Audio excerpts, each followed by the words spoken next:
Group B rallying is always considered the pinnacle of rallying technology, competition, and success. The golden era, if you will. And while they were the most powerful, fastest, and most advanced rally cars to ever compete, they were not the most powerful, most competitive, and fastest rally cars to ever be built. No, because the WRC Group S regulations were even more insane than the Group B ones. So let's find out what they were, what happened to the cars, and why they never existed after all.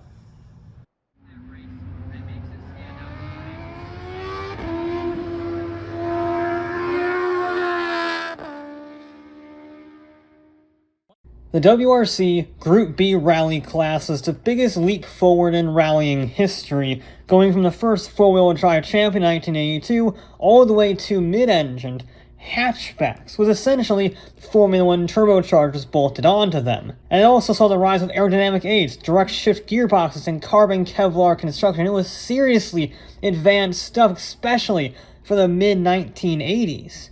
Rallying was so popular by 1985 that its viewership rivaled Formula 1. And this was all thanks to the rulebook, or lack thereof. The Group B rulebook was basically, you need a roof, 2 seats, 200-ish road cars, and everything else was calculated by engine displacement. In theory, it would allow larger displacement cars to have a lot more horsepower, but a lot more weight, and vice versa for small displacements. However, in practice, FISA failed to appreciate how far forced induction technology had become, which allowed the Lancia Delta S4 to make a minimum of 550 horsepower with a 1.8-liter inline-4, and since it was less than 2 liters of displacement, they were allowed to run the S4 at under 2,000 pounds. That is an insane power-to-weight ratio. Nowadays, in rallying 40 years ago, that is simply ridiculous. The rules may not have resulted in what FISA expected, but it made manufacturers very interested. By 1985, Group B saw Lancia, Peugeot, Audi, Ford, Citroen, Mazda, Opel, Toyota, Renault, Nissan, Porsche, MG, Volkswagen, and Subaru field cars in some capacity. That's a lot of manufacturers, but things were also turning grim. Attilio Bettega was killed in his Lancia 37, while Ari Vatanen was nearly killed in a horrific rollover accident in Argentina. As a result, FISA started limiting downforce generators on Group B as a band-aid solution until the new Group S regulations came into effect for the 1988 season. And if minimizing casualties was their goal, then they had a very strange way of reaching it. The 1985 Group S draft was even less restrictive than Group B. The same technological freedom was permitted, as was the usage of advanced materials, and only 10 road cars needed to be built instead of Group B's 200. I think they missed the point of their own objective, if I'm honest. But it didn't matter, because Henry Toivonen and Sergio Cresto plunged off a cliff in a ball of fire, killing both of them and Group B in the same accident. FISA had a knee-jerk reaction and killed Group S along with Group B. Basically anything tied to that rallying class was gone for good. Well, except for the fact that teams had already poured a lot of money into Group S and simply told FISA no. Therefore, a new set of rules were proposed, with a ban on flammable materials, slick tires, aluminum roll cages, a minimum weight of 2,200 pounds, simplified aerodynamics, and new restrictor plates that limited horsepower to 300. It was undoubtedly frustrating to many to see so many restrictions being imposed after years of complete unchecked freedom, but at least the cars that they developed could at least fit into the class. Until FISA immediately backtracked again, saying they underestimated the manufacturer's will to take advantage of loose rules and build fast but dangerous machinery without regard to the lives of spectators or their drivers. They were not about to repeat the same mistakes, and Group S was once and for all buried in 1986. So let's take a look at what they wasted their money on. We start with a very strange place, the wrong side of the Iron Curtain. You see, Group B had gotten so big that even the Soviet Union got involved, with Skoda and Lada building rally cars. They weren't exactly high-tech compared to the West, but for what tools they had at their disposal, they were pretty impressive. Skoda decided to significantly tweak their 130 LR Group B car into the LRB for 1988. It would still have the standard rear-mounted Skoda engine making 140 horsepower, but it had a wider body kit to fit two 6.5 tires on the rear, which in all honesty seems pretty unnecessary for 140 horsepower, but I'm sure it had lots of traction. It also had new brake cooling ducts, a new spoiler, and even composite bodywork, a very mean feat for the wrong side of the Iron Curtain. So all in all, it weighed less than 2,000 pounds, but it can never fight for the points with rear-wheel drive, and again, 140 horsepower. It's less than a new Corolla, for gosh sakes. Although, a perfect replica did compete in the European Rallycross Championship to score some points though, so I guess it had some potential in some very niche categories. So instead it was Lada who built the baddest Soviet monster with their Samara S Proto. Appropriately called the Sputnik in Russia, it actually looks like a Group B rally car, primarily because the government was so impressed with Lada's design they actually decided to fund it. Government funding gave Lada access to lightweight composite materials, engine components that could actually make horsepower, and even a turbocharger.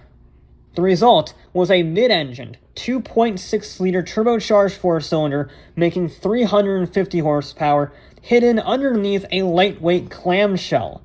Like the Skoda before, it too saw motorsport competition after Group S was canned when Lada evolved it into the T3 for the Dakar Rally. Now, given the nature of Group S's cancellation so hastily, there were plenty of cars that were being built by manufacturers who sorta entered Group B, but held off to develop a full-force Group S program and never quite got there. Opel was one of those guys. They ran a rear-wheel drive Manta 400 with little success in Group B, but they were developing the Astra 4S at the same time. The 4S used their new X-Track four-wheel drive system mounted to a 500 horsepower inline-4 mounted up front. And I should briefly explain why these vehicles had 350 horsepower, 500 horsepower, whatever, when the regulations called for a 300 horsepower cap. And that is because most of these vehicles were designed before the revised rules, which meant they had unlimited horsepower and were just Group B cars with a different name. But unlike all the other cars listed before this or after this, Opel actually got to run their car in competition before the ban. Two Vauxhall Astra 4x4s, basically 4Ss, ran in the 1986 Dakar Rally, and they finished 37th and 40th. So clearly they had some work to do, which meant they didn't feel too bad about the lack of pace when Group S was cancelled. Mazda was actually in a pretty similar boat. Their RX-7 was very cool, but kind of terrible. But their RX-7S was looking promising. It had a 13G 3-rotor engine from the 757 Le Mans car, and it made 450 horsepower to all four wheels. The engine was also front mid-mounted behind the front axle but ahead of the driver, to make it closer to 50-50 weight distribution. I mean, it was basically like a Ford RS200 in the look at my homework but don't copy it sort of a way, given its similar styling, roof-mounted air intake, and twin dampers on each wheel. It ended up never being raced in any capacity, and it wasn't even seen in the public until 2014. Another example of this was Toyota, running a rear-wheel drive Celica while developing a Group S car based on the MR2. However, Toyota could at least build a winning rear-wheel drive rally car with their Celica winning 6 rallies between 1983 and 1986 thanks to its durability. But the 222D would not have to solely rely on durability to win, because it was a mid-engine, 4-wheel drive sports car that weighed less than 1,700 pounds and featured a 2.2-liter Group C prototype engine, making 750 horsepower. 750 horsepower in a 750 kilogram car in 1986. But that didn't make it easy to drive. It's an MR2, so the wheelbase is super short, and the massive turbo lag made it all but impossible to drive quickly and consistently. So maybe it's for the best then that the 222D never actually got to race.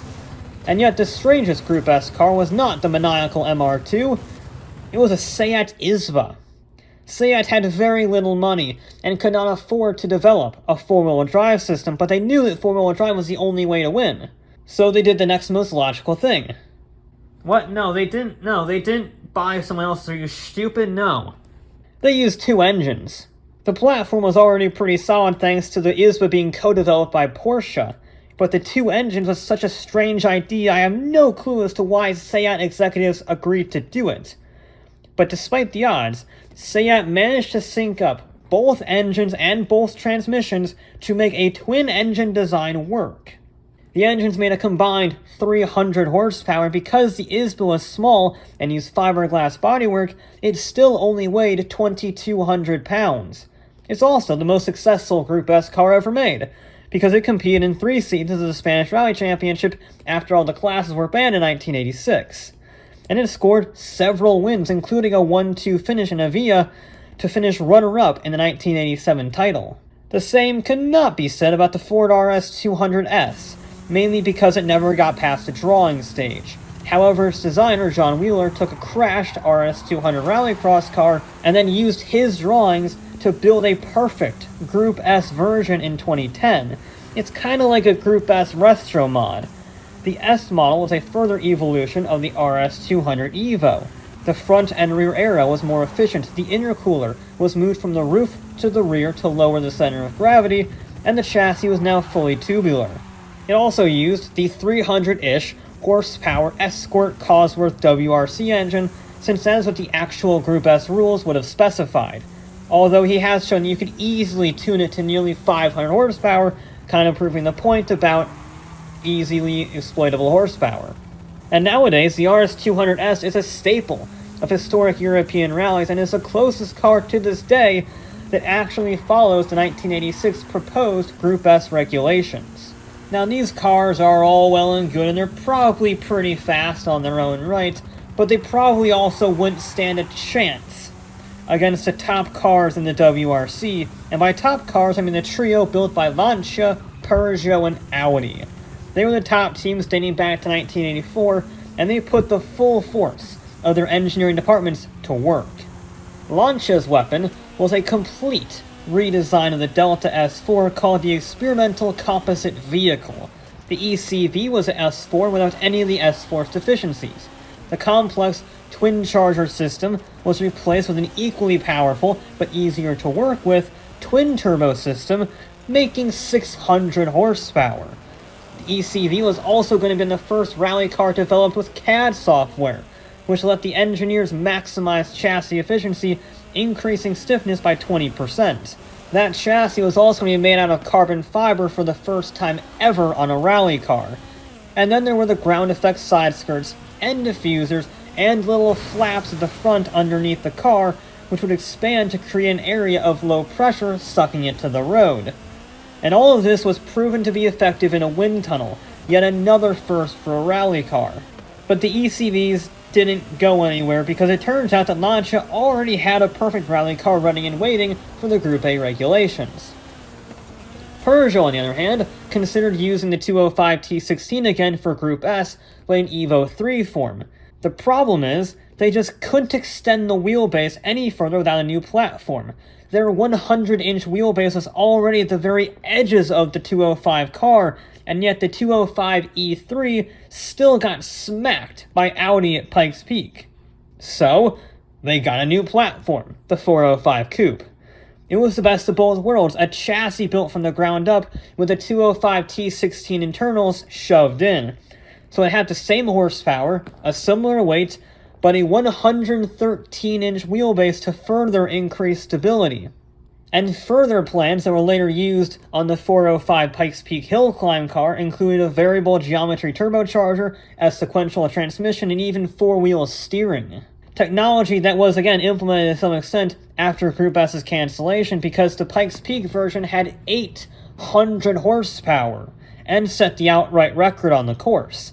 It also went to the Dakar Rally with extra fuel tanks and a more rugged 400 horsepower detuned engine, so in total they won 2 Pikes Peak hill climbs and 2 Dakar rallies with this evolved 405. But it was Audi who ultimately scared FISA away with the most extreme rally car ever designed, a car so intense it made the Delta S4 cower in the corner. The Sport Quattro RS002. After the Portugal tragedy, which resulted in the deaths of several spectators, Audi management ordered that all development stop at once. So they did stop development in Germany, and moved their operations away from the prying eyes of Germany across the Iron Curtain into Czechoslovakia at Porsche's old Dresden testing facility. The operation was so secretive that the delivery trucks were labeled as Kenya test to throw off workers just so management didn't get word. Only mission-critical personnel knew the real objective. You see, they had plans to maximize the prototype nature of Group S by building a prototype. The RS002 honestly looks more at home at Le Mans than the rocks of Greece. It was designed to eliminate the horrific understeer caused by the engine hanging in front of the front axle. Once completed, the mid-engine Le Mans car was doing testing in Austria with Walter Roll, who was immediately impressed with the jump up in performance compared to the Quattro S1E2. During testing, it was running 400 horsepower, with 700 horsepower readily available, and a rumored 1,000 horsepower possible. So it was fast through any corner, while on the straights, it was estimated it had a top speed of over 180 miles an hour. This is supposed to be a rally car. Picture a rally stage, and now picture a car with a 186 mile an hour top speed trying to thread that needle. But it all came crumbling down because the photographer took some photos at the Austrian test site, and after just 180 kilometers of running, Audi was ordered to destroy every single car they built. It's a good thing that Roland Gumpert only said there were 2 prototypes built, which allowed the third one to survive in exile until it was placed in the Audi Museum in 2005. So it really was the vehicles like the 405 T16 and especially the RS002 that proved to FISA that manufacturers were never going to abide by the spirit of the rules, and for 1987, Group A touring car regulations were applied to the WRC. That meant a 2,500 production car run, 300 horsepower maximum, and very simplistic aerodynamics and very simplistic materials. It also meant that since everyone put all their eggs in the Group S basket, nobody had anything to race with in Group A. Even Ford was running a Sierra Cosworth rear-wheel drive car years after the Audi Quattro made four-wheel drive the mainstream. Well, everyone except Lancia, whose Delta HF four-wheel drive just so happened to be a perfect match. Combine their fortunes and a lack of real competition, Lancia won 6 constructors' titles in a row, setting records that are still unbeaten today, with the later World Rally Car regulations acting as sort of a hybrid between Group A and Group S. They had the space frame silhouette nature of Group S with the tighter restrictions of Group A, and it worked so well that they were kept for 24 years. In all honesty, the cancellation of Group S was probably a good thing. Not only did Group A provide excellent competition, but it shut down manufacturer control once and for all. They had gone too far out of hand, and people's lives were at risk. The governing body finally had the guts to put their foot down and say no to the manufacturers that were really running the show for the last 4 years. Many missed the freedom that Group B and Group S provided, but at the same time, absolute power corrupts absolutely.